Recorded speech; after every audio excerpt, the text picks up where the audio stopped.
In Russia, the production of certain types of weapons is growing, said Federation Minister of Industry and Trade Denis Manturov, Interfax writes. Also, according to US intelligence, Russia is building a plant for the production of drones. Russia spent almost $114.5 billion a year on the war against Ukraine, writes Forbes Ukraine. The Kremlin is transferring the Russian economy to military slots.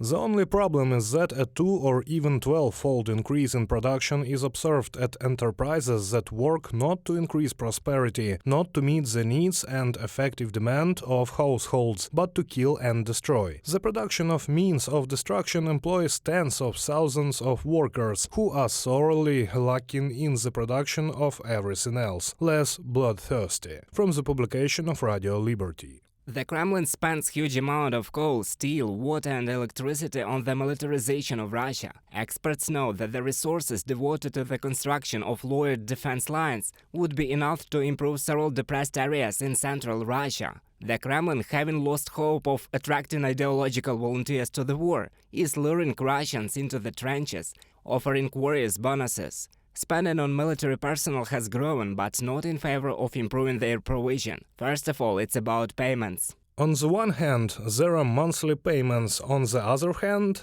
payments in case of injury and in case of death. What is paid absolutely exactly is always 5 million presidential money, plus to it standard 3 million. Insurance comes separately, but there are more formalities. Plus, there are also regional allowances depending on the well-being of the regional budget, from 1 million to 3. Vladislav Inozemtsev, sociologist, in a commentary to Novaya Gazeta. Economist Vladislav Inozemtsev has calculated that one Russian serviceman costs taxpayers 15 million rubles. In addition, significant funds from the budget are provided for the payment of all kinds of pensions and benefits to relatives and children of the deceased military. It is supposed that this should continue for many years, as long as the widow lives, until the children have grown to the age of 21. Military mortgages are another big expense. And yet, from the unaccounted for, only the maintenance of PMC Wagner for the year cost the Russian budget almost 200 billion rubles. Russia has virtually eliminated all sources of potential growth. The sanctions have led to a difficult situation with oil and gas revenues. They have already fallen by 45% compared to last year and will remain at this level. Vladislav Inozemtsev, sociologist, in a commentary to Novaya Gazeta.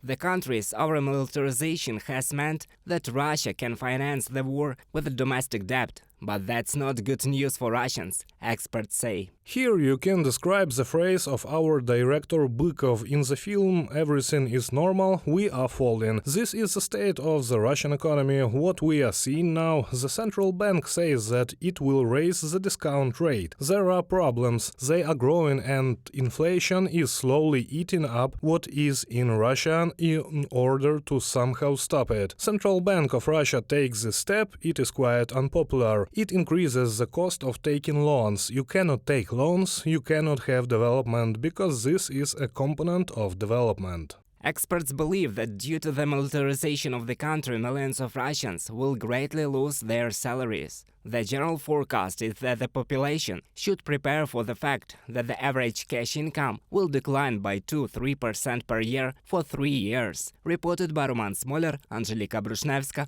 UATV News.